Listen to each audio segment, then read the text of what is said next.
مکہ مکرمہ کے جو اونٹ ہیں اس کی مینگنیاں یلید اور طرح کی ہوتی. اس نے ایک اٹھائی اور اس کو یوں ہاتھ سے مسلا, اس میں سے کھجور کی گٹھلیاں نکلی. اس نے گٹھلیوں کو دیکھ کے کہنے لگا اللہ کی قسم یہ گٹھلیاں مدینہ کی ہیں, مکہ کی نہیں ہیں. پھر اس نے کاسب دوڑایا دائیں بائیں اور کاستوں سے خبر ملی کہ ایک جگہ پر نے کہا یہاں ایک لوگوں کی آوازیں آ رہی ہیں. تو اس نے جو دیکھا ٹیلے پہ چڑھ کر تو 313 صحابہ بیٹھے ہوئے تھے. اس نے آ کے کہا کہ کچھ لوگ ہیں. اس نے کہا یہ قافلہ مدینہ سے ہے اور یہ اونٹ مدینہ کے ہیں, اور یہ ہو نہ ہو یہ محمد بن عبداللہ صلی اللہ علیہ وسلم ہیں اور وہ میرے اوپر حملہ کرنا چاہتے ہیں, لہٰذا بچاؤ کرو. ایک آدمی تھا تیز سوار تیز رفتار, زم اس کا نام لکھا ہے, زاد میم زے میم نیم. اس کو گھوڑا دیا اور اٹھ دیا اور کہا تم جلدی جلدی مکہ پہنچو اور اہل مکہ کو کہو کہ تمہارا قافلہ لٹنے کے قریب ہے, بچا لو ورنہ یہ ہے کہ 250 من کی مالیت کا سارا سونا دریا برد ہو جائے گا. اور اس کے بعد اس نے فوراً اونٹوں کو موڑا اور ساحل سمندر کے پاس ہو کر راستہ بدل لیا. آپ سسلم کو جہاں امید تھی وہاں ابو سفیان پہنچا ہی نہ, وہ راستہ بدل چکا تھا. ادھر یہ زمزم نامی قاصد وہاں مکہ مکرمہ پہنچا. مکہ مکرمہ میں آپ صلی اللہ علیہ وسلم کی پھوپھو حضرت عاتکہ, آپ وسلم کی 6 پھوپھو تھی, ایک سگی تھی, 5 دوسری ماں سے تھی. ام حکیم آپ کی سگی پھوپھو تھی. حضرت عبداللہ اور حضرت ام حکیم دونوں جڑواں بہن بھائی تھے. حضرت عاتکہ آپ کی پھوپھو تھی لیکن ان کی والدہ دوسری تھی. ان کو ایک خواب آیا, وہ خواب نے مکہ مکرمہ میں کوہرام مچایا ہوا تھا. خواب بڑا عجیب تھا.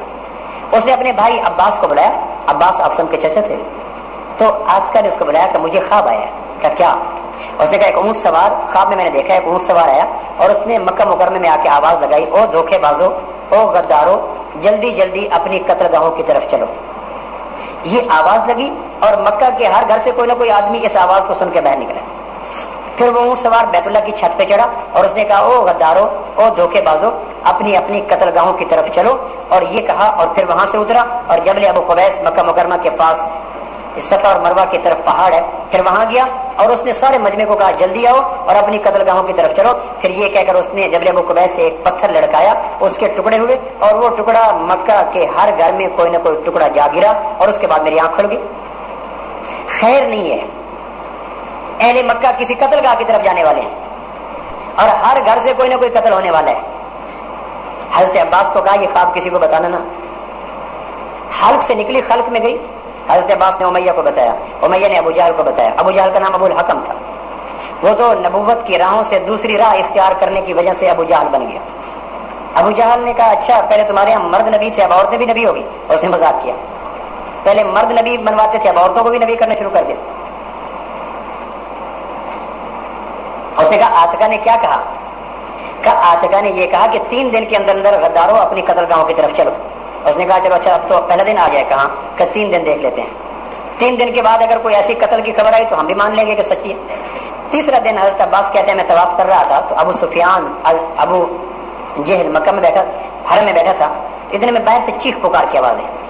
ابو جہل باہر بھاگا تو دیکھا تو زمزم وہ قاصد جو ابو سفیان نے وہاں سے بھیجا تھا, اس نے اونٹ کے کان کاٹے, اونٹ کے ناک کاٹا, اپنا گریبان پھاڑا, سر پہ خاک ڈالی. یہ انتہائی مصیبت کی نشانی تھی جس پہ عرب چونک جاتے تھے کہ اونٹ کے کان سے خون بہ رہا, اونٹ کا ناک کٹ چکا اور سوار چیخ رہا. یہ دیکھتے ہی سارے لوگ حرم سے باہر نکل کے بھاگے, کیا ہوا کیا ہوا. اس نے کہا جلدی کرو, اپنے اپنے گھروں سے ایک آدمی دو اور بدر کی طرف چلو, تمہارا بدر میں سرمایہ لٹنے کے قریب آ گیا. حضرت عباس کہتے ہیں میں گیا تو وہ زمزم کہہ رہا تھا جلدی نکلو, ہر گھر سے ایک ایک آدمی لو. تو مجھے اپنی بہن کی بات یاد آ گئی کہ یہ سارے قتل گاہوں کی طرف جا رہے ہیں. اس نے کہا تھا او غدارو جلدی قتل گاہوں کی طرف چلو. اس نے کہا جلدی نکلو. تو ابو سفیان کے کان پہ اللہ پاک نے پردے ڈال دیے ابو جہل پہ, اور اس نے کہا اچھا محمد ہمارے قافلے کو لوٹنا چاہتا ہے صلی اللہ علیہ وسلم. اور اس نے کہا جلدی جلدی تیاری کرو. اس کے بعد غداروں کا قافلہ جمع شروع ہونا ہوا. کیسے پھر اس نے جمع کیا, مکہ میں کس طرح ان کا قافلہ بنا, کس طرح اس کو رکاوٹیں آئیں, 3-4 پریشانیاں آئیں. پھر اس کے بعد یہ قافلہ چلا بدر کی طرف. وہاں ابو سفیان واپس آ چکا تھا. ابو سفیان نے راستے میں خبر بھیجی کہ تم واپس آ جاؤ, میں سلامت مسلمانوں سے بچ کے آ گیا. اس کے بعد پھر واپس وہ نہ آیا. پھر بدر میں پہنچے, پھر دونوں قافلے آمنے سامنے ہوئے. آپ صلی اللہ علیہ وسلم نے مشورہ کیا کہ اب ہم تو آئے تھے ابو سفیان پہ چڑھائی کرنے کے لیے, ابو سفیان پہنچ گیا مکہ, اب بولو کیا کرنا ہے. تو پھر انصار اور مہاجرین نے اپنی اپنی رائے دی. اس رائے کے بعد پھر یہ قافلہ جو 2 گھوڑے اور 80 اونٹ پر تھا. یہ چلا مقابلہ کرنے کے لیے اس قافلے کا جس کے پاس 900 آدمی تھے, 800 اونٹ تھے, 200 گھوڑے تھے. یہ پھر آپس میں قافلہ شروع ہوا. پھر وہاں کی تفصیلات میں جگہ جگہ پر امت کے لیے بڑے سبب, بڑے ضابطے اور بڑی راہیں کھلتی ہیں. اللہ نے چاہا تو اگلے جمعے انشاءاللہ مکہ مکرمہ سے قافلہ مشرکین مکہ کا روانہ ہوگا. اس میں ابو جہل نے حرم میں کھڑے ہو کر بیت اللہ کا پردہ پکڑ کر ایک دعا کی تھی. وہ دعا میں نے سیرت کی 6-7 کتابوں میں پڑھی. اس دعا کو پڑھ کر میرے ماتھے پہ سے شکنیں تن گئی اور میرا دماغ ابل اٹھا کہ میں نے کہا یہ ابو جہل حرم میں کھڑا ہو کر اتنی زوردار دعا مانگ رہا ہے. اس سے 3 بڑی نئی باتیں میرے ذہن پہ کھلی. اللہ نے چاہا تو وہ باتیں بھی آپ کی خدمت میں اگلے جمعے میں انشاءاللہ رکھیں گے. حاجی رمضان صاحب نے یاد دلایا تھا, وہ میرے ذمے اس بدو کے سوالات اور آپ صلی اللہ علیہ وسلم کے جوابات, وہ قرض تھا. وہ میں سوالات بھی پڑھ دیتا ہوں. تفصیل کے لیے تو ایک سوال کے لیے ایک جمعہ چاہیے, لیکن گفتگو کا عنوان اب غزوات نبوی کی طرف مڑ چکے ہیں. تو میں وہ سوالات جو بدو نے کیے وہ پڑھ دیتا ہوں, جو جوابات نبوت نے دیے وہ پڑھ دیتا ہوں. اس کو پھر آپ اپنے ایمان کی روشنی میں پرکھنا اور دیکھنا کہ ان میں آپ کے لیے باتیں جتنی ضروری ہیں آپ لے لینا. اس نے کہا جی میں چاہتا ہوں سب سے بڑا عالم بن جاؤں. آپ نے کہا تقوی اختیار کرو. اس نے کہا میں چاہتا ہوں مالدار بن جاؤں. آپ نے کہا قناعت اختیار کرو. اس نے کہا میں چاہتا ہوں عادل بن جاؤں. آپ نے فرمایا جو اپنے لیے پسند کرو دوسروں کے لیے کرو. اس نے کہا میں چاہتا ہوں اچھا آدمی بن جاؤں. آپ نے کہا ہر وقت اللہ کی مخلوق کو نفع پہنچایا کرو. اس نے کہا میں چاہتا ہوں اللہ کا خاص بندہ بن جاؤں. آپ نے کہا چلتے پھرتے اٹھتے بیٹھتے اللہ کا ذکر کیا کرو. اس نے کہا میں یہ چاہتا ہوں میرا ایمان مکمل پہاڑوں کی چوٹیوں پہ پہنچ جائے. آپ نے کہا پھر تقوی اختیار کرو. اس نے کہا میں محسن بننا چاہتا ہوں. آپ نے کہا اللہ کی عبادت ایسے کرو جیسے تم اللہ کو دیکھ رہے ہو. اس نے کہا میں چاہتا ہوں فرما برداروں میں قیامت والے دن اٹھایا جاؤں. اس نے کہا آپ علیہ السلام فرمایا اللہ کے فرائض کو ضائع نہ کرنا. اس نے کہا میں گناہوں سے پاک ہو کر اللہ سے ملنا چاہتا ہوں. آپ نے کہا غسل جنابت فوراً کیا کرنا. اس نے کہا قیامت کے اندھیرے سے پناہ چاہتا ہوں. آپ نے کہا اللہ کے بندوں پہ ظلم نہ کرنا. اس نے کہا میں چاہتا ہوں قیامت والے دن اللہ میرے اوپر رحم کرے. آپ نے کہا اللہ کے بندوں پہ رحم کرنا اللہ تمہارے اوپر رحم کرے گا. اس نے کہا میں گناہوں کم سے کم لے کے جانا چاہتا ہوں. آپ نے فرمایا کثرت سے استغفار پڑھنا. اس نے کہا میں سب سے زیادہ معزز بننا چاہتا ہوں. آپ نے فرمایا کسی مخلوق کو اپنی حاجت نہ بتانا, جو مانگنا اللہ سے مانگ لینا سب سے معزز ہو جائے گا. اس نے کہا میں سب سے طاقتور بننا چاہتا ہوں. آپ نے کہا اللہ پہ توکل کرنا. اس نے کہا میں رزق کی وسعت چاہتا ہوں. آپ نے فرمایا باوضو رہنا. اس نے کہا میں اللہ اور اللہ کے رسول کا محبوب بننا چاہتا ہوں. آپ نے کہا جو اللہ اور اللہ کے رسول کو پسند ہے وہ پسند کر لینا. اس نے کہا میں یہ چاہتا ہوں کہ قیامت کے دن اللہ میرے اوپر غصہ نہ کرے. آپ نے فرمایا مخلوق پر غصہ کرنا چھوڑ دے. اس نے کہا میں دعائیں قبول کروانا چاہتا ہوں. آپ نے کہا حرام کھانا چھوڑ دے. اس نے کہا میں قیامت کے دن ذلیل لوگوں کی صف سے نکلنا چاہتا ہوں. آپ نے فرمایا زنا نہ کرنا. اس نے کہا میں چاہتا ہوں اللہ قیامت والے دن میرے عیبوں کے اوپر ستاری کی چادر بچھا دے. آپ نے کہا دنیا میں انسانوں کے عیب چھپایا کرنا, قیامت والے دن اللہ تیرے عیب چھپائے گا. اس نے کہا چاہتا ہوں گناہوں کو نجات دینے والی کیا چیز ہے. آپ نے کہا آنسو, تواضع اور بیماریوں کا آنا. اس نے کہا سب سے بڑی نیکی کیا ہے. آپ نے کہا اخلاق. اس نے کہا سب سے بڑی برائی کیا ہے. آپ نے کہا بد اخلاقی اور کنجوسی. اس نے کہا اللہ کے غصے کو کیا چیز ٹھنڈی کرتی ہے. آپ نے کہا چپ کے چھپا کے صدقہ دینا اور رشتہ داروں کے ساتھ تعلق جوڑ کے رکھنا. اس نے کہا جہنم کی آگ کو کیا چیز بچھائے گی. آپ نے فرمایا دنیا میں اللہ کے دکھوں پر صبر کرنا اور مصیبتوں پر صبر کرنا. ان باتوں کو اگر آپ تفصیل سے سوچیں تو ایک بات کے اندر بلا درجے کی حکمتیں چھپی ہوئی ہیں. اللہ نے چاہا اگلے جمعے انشاءاللہ غزوات النبی صلی اللہ علیہ وسلم کا یہ سلسلہ بدر کے مقام سے ہم انشاءاللہ مدینہ منورہ سے اس خواب کے بعد لشکر مکی روانہ ہوگا. اس میں بڑی عجیب حکمتیں ہیں.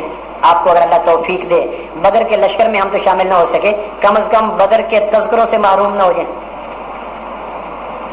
کیوں جی قیامت والے دن ہم کہیں یا اللہ کاش ہم بدر میں ہوتے. تو اللہ کہیں گے اچھا بدر کی باتیں سننے کے لیے وقت نہیں تھا, بدر کے قافلے میں شامل ہونا پڑتا تو کیا حال ہوتا. تو کم از کم حضور کے اس بدر کے سفر کو سنیں. کتنی باتیں الا بلا کے سنتے ہیں, مشرق مغرب کے سنتے ہیں.